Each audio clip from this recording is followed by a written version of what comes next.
Yes, Boris and we work at Epam. Here is a small slide about us.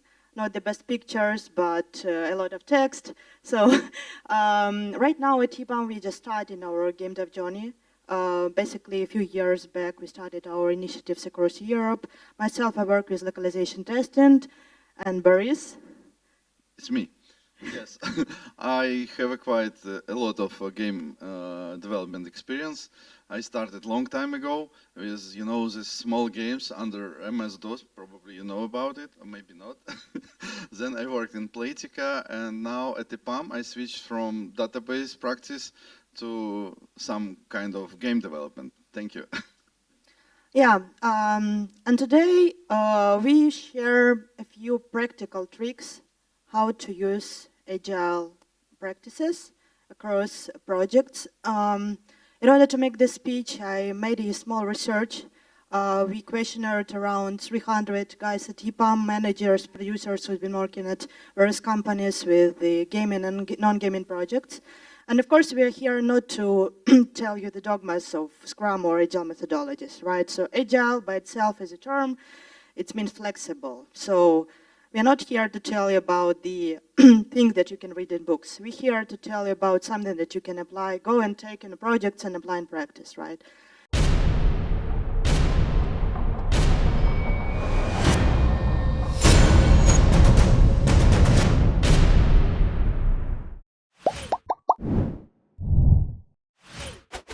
So first, let's talk about the prejudice. Something that you already heard about Agile, but maybe today you understand that it doesn't really make sense after this talk. So we all come here, and I believe that you have all heard about such things, right? Agile means having no documentation design, right? So it's a common sense, everyone talking about that. So no documentation Agile, it's not needed because people use the backlog, low-level text, it's what it is, right? Then what people tell as well, Agile doesn't require managers. Who have heard about this? Right, so, but I'm manager, project manager, Boris as well. By the way, how many other managers do we have here? Who we got? Okay, not so bad. Just maybe a short part of the audience. Hey guys, appreciate you in the morning. You know, it's morning and not the best time for talks, for calls, right? When you work with America, for instance, right? Then the other prejudices, Agile and Scrum and Kanban, nothing else. In reality, I will show you on the next slide. It's like thousands of different practices that go under the Agile umbrella, so that's of course not true, right?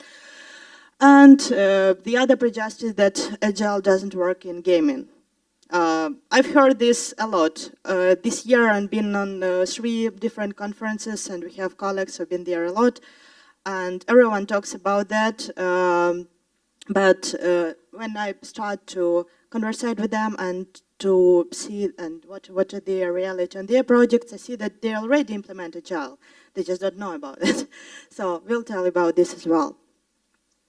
And yeah, here this picture outlining all various practices of Agile. Of course, some of those words you might not know, but I guess you all heard about XP, extreme programming. So in reality, it means the pair programming that all developers do it, right? And the code review, all developers do it as well. So that's one of the practices that's used in XP, extreme programming. And yeah, of course, Kanban and Kanban go there. Continuous integration, continuous delivery, of course, it also goes there. Because everything that goes in development, it goes under the flexible practices, it's Agile. So that's it, that's the practice. And then, time for this fire chat that was announced. The next slide, it's a questionnaire for you. We have 10 statements. 10 statements about traditional software development and about gaming. And you'll need to guess. Boris, you as well, because I'll you be didn't. the first one. Yeah, Boris didn't prepare this slide. I did. So he'll be guessing with you. He'll be the first one, and then you can join this chat. So let's start. So challenging deadlines impacted by long and unpredictable development cycles. Do you think it goes to gaming, or is it a problem of the software development, traditional software In my development? life, it was always with any project. Doesn't matter gaming or not gaming. But let's see the right answer. Yeah, so in reality, of course, deadlines is the problem with gaming. Everyone talks about deadlines, everyone from the user perspective, from the player perspective, from the planning perspective, everyone is concerned about that, and yeah, you know, it's a big deal in everyone's heads. Let's go to the next one. Limited availability of specialized talent. So, guys, what do you think? It's a gaming, yeah? Yes.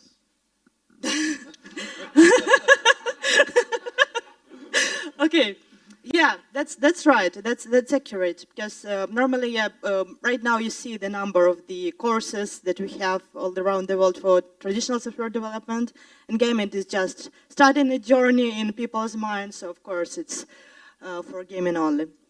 Then you have poor user experience interface design. What do you think, guys? Where does Any it- answers? Okay, and reality, it is both. Yeah, in reality, it is both. So everyone has these problems. Yeah, we just too many stickers. They are nice. Yeah. Cool. The next one, bugs and technical issues impact usability. Yeah, it's about software. It's about software development only because for gaming, it's written in a different way. You'll see it on the other one. Yeah. Yes, It's a tester's word, yeah. for This sure guy it's is a feature, tester. not a bug. Cool. Strong competition in the market. What do you say about that? Gaming, you say? Actually, it's both. Because, yeah, it's the world 2023, you know, there are so many products for me when I work with localization testing software, so many competitors in the market, and it's really difficult to work with clients and persuade them on what we're actually going to implement sometimes. What the next one? Performance problems, crashes, or bugs. So this one, you know, because previous one was software development, so this one goes for? Yeah, gaming. Yeah, you're right. Thanks. No, it's jumping, cool. Then we have inadequate marketing and promotion to reach target audiences. Gaming, you say, yeah? Okay. Yeah, you're right, of course. Actually, in the previous DevGAMM, which happened, you can now sell, yeah. The previous DevGAMM, which happened in Gdansk, I got to know a great person, community manager from a Romanian company, and we actually became friends with her. And she gave, at Epam, at my gaming community, she gave a really great talk on community management, which to some extent opened my eyes what happens in reality and when they actually start to ban people. At which point the conversations and forums gives some not really good impression. And we are coming to an end. Brace yourselves. Poor work-life balance and high level of stress. Yeah, Anybody? Everyone's heard of that, right? Anybody? In reality, the both, guys. Yeah, because even project managers, okay, not even project managers, everyone, right? We have crunches. We've been talking about deadlines previously, and that's the pain in this, right? Sometimes we work till 2, sometimes we work till 2 a.m. But of course, when it goes to planning, where it goes to team composition and the team morale, we should be positioning ourselves in a proper manner. So here Agile helps as well. The one before the last one, high turnover due to inadequate compensation and job dissatisfaction. Have you heard about this? Job problems and salary problems, right? Who is here for that? Gaming, okay. Actually, it's both. To be honest, when I moved to Poland last year, I'm originally from Ukraine, I was actually wondering what are the gaming job rates in Poland, and yeah, they're quite low. So maybe not to other countries, but that's the answers that I got based on the research. So most of people still have a good compensation, but it's across different countries. So let's see. And the right one, adequate support and customer service. Yeah, we already had it for gaming, so this one goes for software development. To wrap this up, here is the whole table. You can use this for your own reference. And let's get it going. And let's go to the practices. Who have heard of this practice? It's called SRImigos. No one. Okay, I'm happy because when I started this research, I haven't heard of this either. Just 10 people out of the 300 that answered this questionnaire worked with this. It seems like it's a modern practice in Scrum. The sense of that is that 3 or maybe 4 people, experts, come together in a room or in a virtual meeting room. That could be QA expert, like lead QA. It could be the tech lead or some expert from the architecture side. Maybe product owner or business analyst, whatever their role is called in the project, right? And they come together and they summarize what should be done. So in the examples that I got from teams, it works with both experienced teams and new development. So experienced teams, they use it for the release planning and the proper structure, and again, to enable this documentation-less approach. And for new development, when people just starting to work together and the expert once needs to make estimates. So here's the point. Then retrospective. Yeah, everyone heard about retrospective, right? Yeah, that's correct. Some of you guys have heard that it doesn't work. This is the picture of the box that one of my previous teams did. So they just wanted to show that the API that they've been working on, it's just a simple API. And on the top of all those layers that clients see, that users see it more and more and more. So it's something that's embedded on the top, but in reality, just an API. So that's the outcome of one of the best retrospectives that we got. And when it works, when you should apply retrospective, when you want to make sure that the chaotic process should go better. It should be aligned to some certain release lines or target points, and when the team works with quite unstable iterations, when the team has some changes in the process. So, for instance, in the example that our guys provided was a stable testing team. When the people have a lot of gaming tasks verification, for instance, they have some experts, they have some juniors who help them, so they work with mentor system. And of course, it works with new team. When you want to hear the opinion and when you want to know what is the actually, what is the crowd that you just recently staffed and nothing, I don't know anything about them at all. And here are just a few examples of the retrospective templates that you guys can use. In software development, we have tons of templates, like I've been using 20s, 30s of those. And it works with all varieties teams. So the more creativity applied to that is better. So for instance, this one is called Sailboat. It's a template you can get from Easy Retro and many other ones.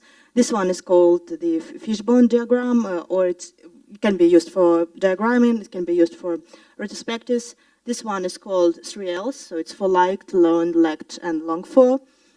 And the top one is called the speed car, also what holds us and what helps us to move forward. And the last one from my part is the demo session. Yeah, it's been a controversial one because when I've been talking to people, they said, why a demo session, it doesn't work with Agile because no one cares, we just do what we're doing, we just go in cycles. But in reality, what I figured out that it works actually in GameDev outsourcing. When we work with multiple products at the same time within one company, and the Scrum teams, they go iterations and you need to show.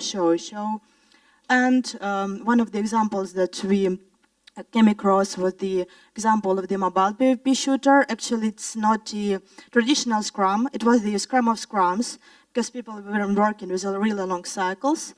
And they were working with the 4 sprints, like releases.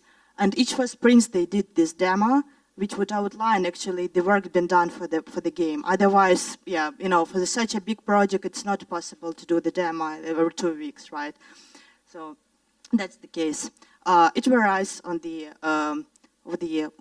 theme of the application. And then we go to Boris. The floor is yours. I would like to have this. Sure. Thank you. Okay, laser works. I will be talking about Tshirt sizing.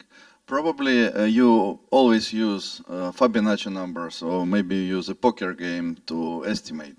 But Tshirt sizing also good to estimate big and difficult to implement features. For example, if you have like roadmaps, or if you have some changes, infrastructure changes, it's good to use Tshirt sizing. We have few pros. It's simplicity, time efficient, focus on relative strengths, and team collaboration. As you know, if you play poker, it takes like 10 minutes maybe for only one subject. But in Tshirt sizing, usually product owner just say, okay, this is Excel, this is L, and so on. By the way, who plays poker here? Okay, we need to just use the stickers. Thank you. Obviously give it to us, so we need to. But also we have few cons. It's lack of precisions, because sometimes you make a bad guess. It's limited scale and potential bias. So usually Tshirt sizing also can be used for the product backlog items. And as you know, Tshirt sizing S, M, L, XL, extra small, I sometimes used even double X and triple X if it's really long and big tasks. Okay, by the way, anybody use Tshirt sizing in life? 1, 2 people, 3. Wow, good. I thought nobody used it. Yes, and from my own experience, at Playtika, we always use it for roadmap, and it was always the main tool was Mira, and it also goes for early plans or for 2 years plans. At Epam, we also use Tshirt sizing for roadmaps. And here are pictures of my games, which we developed. It's an educational game. And on the next slide, you see here, we have this feature to be released, and we also put them in sizes. For example, this is L, and this is extra large, and some of them are medium. They are easy to implement. And this is level estimation, like S, it's 1 month and less, M, it's 2 months, L is 3 months, XL and double XL, it's up to 1 year. And we use this technique to implement this game. If you have your phones, you can use this QR code to go and play this game. Maybe you will know binary by playing this game. Yeah, it's actually a pretty cool one if you guys have kids or if your friends have kids. This is the game that teaches you how to code with Fortnite. So it's something that we do in partnership with Epic. We have business cards with this QR code. If somebody wants, we can later give it away. And Anna. Yeah, this is the quote which I put. It's by not really famous, but a really good American-based coach and a marathon racer. She actually helps enterprise teams to come together back to the spirit, not to deep dive into enterprise, and to see how they actually can relate to the other team members and see how the cooperation actually matters. So don't forget that even if you implement all the practices, all the agile practices, if you neglect your team, if you neglect your team members, if you don't have your one-on-ones or the proper staffing model, or if you neglect the your upper or lower managers, it won't work. So, right? Anyways, the team matters the most, and let's not forget about that. Yes, and thank you for coming. That was it. Thank you very much. Thank you for applause.